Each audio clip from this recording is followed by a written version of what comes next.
Viewers, this is Tamanna from Choice Legacy. আশা করি সবাই ভালো আছেন। আজকে আমি একটা নো মেকআপ লুক ক্রিয়েট করব।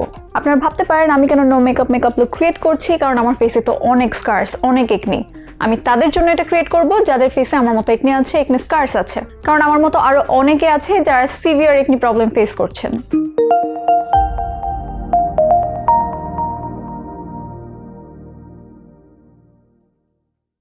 আমার ফেসে আমি ময়শ্চারাইজার অ্যাপ্লাই করে নিয়েছি, এখন একটা গ্লো বাম অ্যাপ্লাই করছি কারণ আমার স্কিন অনেক বেশি ড্রাই হয়ে গিয়েছে।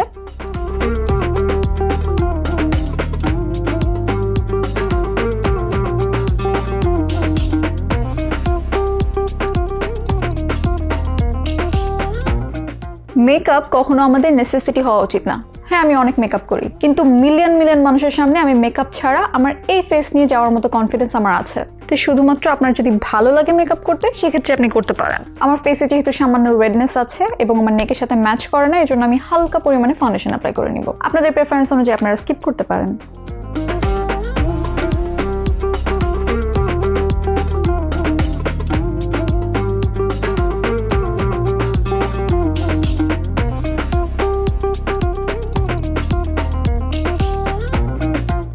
এবার আমার স্কিন টোনের একটা কনসিলার আমি আমার আন্ডার আইসে অ্যাপ্লাই করে নিচ্ছি।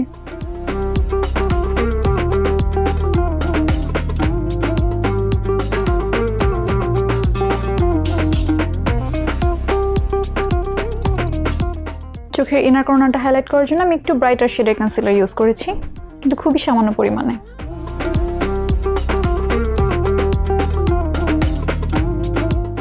এবার আমার আন্ডার আইস একটা লুজ পাউডার দিয়ে সেট করে নিচ্ছি।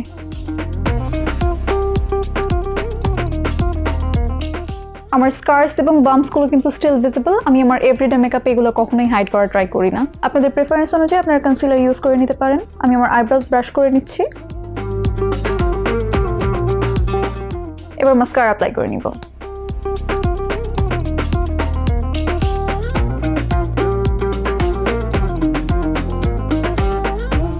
হালকা ব্লাশ অ্যাপ্লাই করে নিচ্ছি।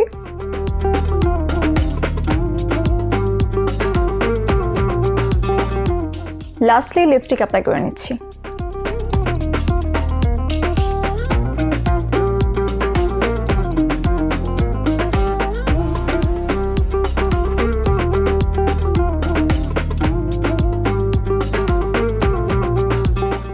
এবার টিস্যু দিয়ে আমি আমার লিপস্টিক ওয়াইপ অফ করে নিচ্ছি এবং হালকা লিপ গ্লস অ্যাপ্লাই করে নিচ্ছি। আই হোপ আমার আজকের এই মিনিমাল নো মেকআপ লুক আপনাদের ভালো লেগেছে। আমার মতো যাদের সিভিয়ার একনি প্রবলেম আছে তারা নিশ্চয়ই অনেকেই বলতে শুনেছেন যে এটা অ্যাপ্লাই করো, ওটা অ্যাপ্লাই করো, একনি চলে যাবে। আর আমরা ইনসিকিউরড হয়ে অনেক সময় সেটা ট্রাইও করে ফেলি। এটা না করে ডু ইউর ওন রিসার্চ। আপনার একনি টাইপ কি কারণে আপনার একনি হচ্ছে, এই সব সম্পর্কে জানুন। যেমন আপনার যদি মেকআপের কারণে একনি ট্রিগার করে থাকে বা ফাঙ্গাল একনি হয়ে থাকে, সেটা কিন্তু আপনি স্কিন কেয়ারের মাধ্যমে কিওর করতে পারবেন। কিন্তু আপনার একনি যদি জেনেটিক বা হরমোনাল হয়ে থাকে, সেটা কিওর করা কিন্তু অনেক টাফ। অনেক সময় ওরাল মেডিকেশনেরও প্রয়োজন পড়ে। এবং আপনি যদি মেডিকেশন স্টার্ট করার পর একটা হেলদি লাইফস্টাইল মেনটেন না করতে পারেন, তাহলে কিন্তু এটার অনেক সাইড এফেক্টস আপনার বডিতে পড়বে।